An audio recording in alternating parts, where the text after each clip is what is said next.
and welcome to our post-match press conference following our game against Chennaiyin FC. With me is head coach Buckingham. Close open. Good evening, coach. Congratulations on the win. So my question is, what stood out in the victory today for you in the match? We knew that as the season progresses, games are going to get more difficult because teams have been playing together longer. And because of that, teams get better. And I said that before the game. And I thought Chennai were fantastic tonight. They made it very difficult for us. And I'm sure we will come to expect that now for the next 9 games as the season starts to tip the other way. The pleasing thing for me tonight was, even though we went a goal behind, is to come away with the result, which last year we may not have been able to do that. So it was pleasing to see us firstly stick to the way we want to play.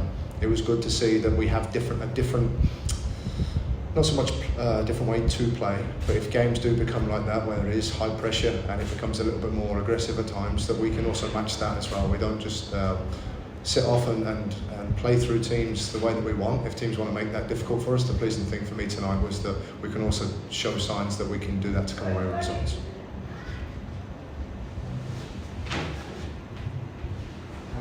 Randy's going to Metro. So you took a 4-day prayer at yesterday. It didn't look quite pleased coming off. Is that just to manage the game in the last 30 minutes, or is there a tactical switch involved there? It's both. It's both. I think we're in a position where in the last 10 games, when we've won games, we've won them by 2 goals or more. That's not going to be the case all the time, and certainly as the season progresses, when there's only 1 goal in it, as there was here against ATK when we were 2-1 up going into the final 10 minutes, we need to learn to firstly manage the game, and secondly we need, if it's a tactical switch where we feel that we can just secure certain things without taking away our attacking intent as well, we need to make use of the squad that we have, because it's going to be very important that we come away with 3 points in these types of games. And the feeling was that it was nothing related to performance with Diaz. I think he's been fantastic, and that's why he's playing and started as much. But when we have players on our bench that can contribute towards us coming away with a win, I've spoken before, it's about the squad and the team that we have that are going to get us across the line and get the success that we want. Also, coach, for a bit of an error today by him, but he wouldn't have done much in that situation. Now, what is your thinking for the next game? Is Austin going to get a chance now again? We'll see. We've got another week. We've got Christmas to stay together and celebrate together, and then we still have New Year before we play that. So it's a long way away. The pleasing thing was, again, Matada, this was his 3rd start. Rostin was only cleared to play 15 or 20 minutes. Again, he's fully fit, but again, just to ease him back in. But I expect he will be fully fit and able to play 90 in the next game. So it's a fantastic problem for me and the staff and the group to have people of that quality being able to either start together or to play alongside, to play instead of each other. Also in the first half, Greg was being man-marked by Saurabh from Chennai. How did you tell him? How did you switch that up to give him more space to allow him more influence on the game? Yeah, I thought they man-marked all 3 of our midfielders at times. So that's fine. I spoke to the group at half-time about making sure that we know last year when Jahol and Apoya in particular were man-marked, it became difficult for us. We've worked very hard on making sure that we have different ways of combating that and different ways that we can play.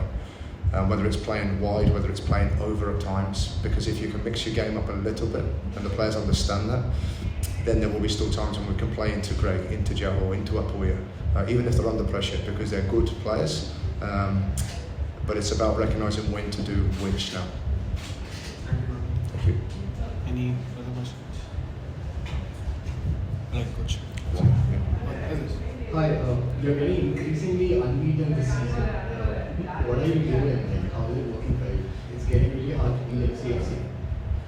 What do you think is working for you? I think it's a combination of a lot of things. It's 15 months worth of work. It's getting the right people in the building, players and staff. It's having a very clear way about what we do and how we do it.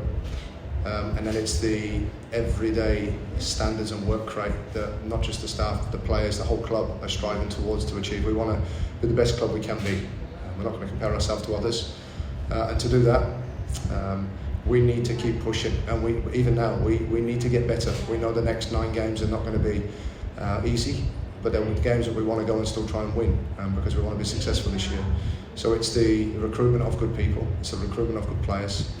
It's a lot of hard work behind the scenes. People only see actually what's on the TV, they don't see the day-to-day work that these guys put in. and then it's a consistent drive that they push each other. And if we can do that, then it's down to how we play in the game and then the management of the staff to make sure that we secure the points more often than not. Thank you so much, everyone. Thank you guys. Merry Christmas. Happy New Year if I don't see you as well. Huh?